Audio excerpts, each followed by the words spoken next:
Hello and welcome. Today, we're going to dive into the world of a tiny parasite that has a massive global impact. It's called the human whipworm, or if you want to get scientific, Trichuris trichiura. Now, that might be a name you've never heard before, but its effects are felt by hundreds of millions of people all over the planet. So just to give you an idea of the scale we're talking about, let me start with a question for you. What common parasite do you think is living inside almost 500 million people as we speak? The answer is, well, it's pretty staggering. That's the number. Around 465 million people. That's who's infected with the whipworm. It's a huge global health problem. In fact, the World Health Organization has it on their list of neglected tropical diseases, which tells you just how serious this is. So that scientific name, Trichuris trichiura, it actually gives you a pretty big clue about what this parasite looks like. It's straight from Greek for hair and tail.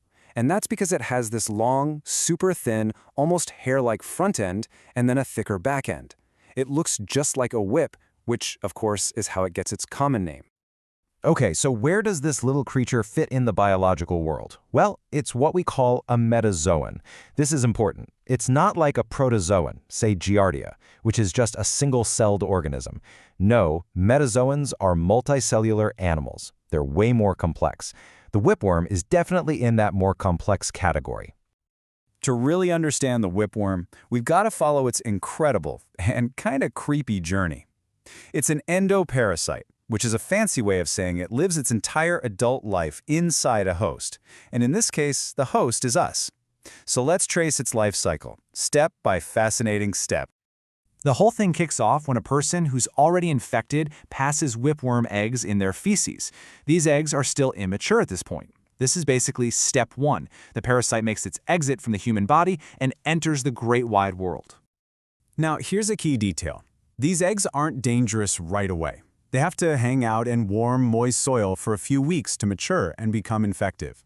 This waiting period is a super critical part of its life cycle, and it really highlights why poor sanitation is such a big factor in spreading this parasite. So once those eggs have matured in the soil, they're ready for a new host. The cycle continues when someone else accidentally swallows them. This usually happens when people handle contaminated soil and don't wash their hands, or if they eat unwashed vegetables or drink contaminated water. It's the classic and unfortunate fecal-oral route of transmission. And once those eggs are inside a new person, they hatch in the small intestine. From there, the tiny larvae travel to the large intestine, which is where they'll grow into adults. And this is where that whip comes in. They use their thin front end to literally sew themselves into the lining of the gut. That's where they live, feed, and start producing eggs, beginning the whole cycle all over again.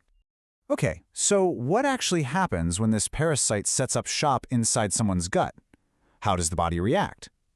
This is what we call the pathogenesis, how the infection actually turns into the disease known as trichuriasis. You know, the crazy thing is, how sick you get really depends on just how many of these worms are in there. If it's just a light infection, you might not have any symptoms at all. But a heavy infection, that's a whole different story.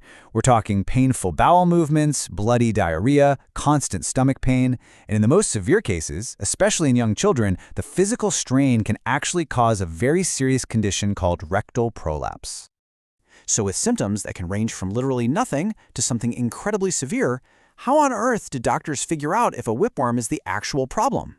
Let's look at how they conduct the investigation.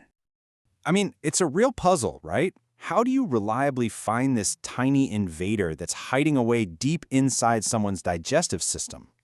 Well, doctors have a whole toolkit for this. The classic go-to method is microscopy. A lab technician takes a stool sample and looks under a microscope for those very distinctive barrel-shaped whipworm eggs. But there are more high-tech methods too. Things like PCR tests that can sniff out the parasite's DNA, or even blood tests that look for specific antibodies or proteins that your body produces to fight the infection. All right, so once a doctor knows for sure it's whipworm, it's time for the counterattack. How do we get rid of this thing? And maybe even more importantly, how do we stop people from getting it in the first place? And how you treat this is fascinating, because it's completely different depending on where you are in the world. In a country like the Netherlands, where this infection is really rare, the approach is targeted. A doctor diagnoses an individual, and that person gets a multi-day course of an anti-worm drug to cure them. But in regions where this parasite is rampant, the strategy is all about public health. They do something called mass drug administration, or MDA, where they give preventative medicine to entire communities, especially school kids, to try and bring down the overall number of infections. But here's the thing. Just handing out pills isn't going to solve the problem for good. The real key is prevention, and it all comes down to a simple acronym, WASH. That stands for water, sanitation, and hygiene.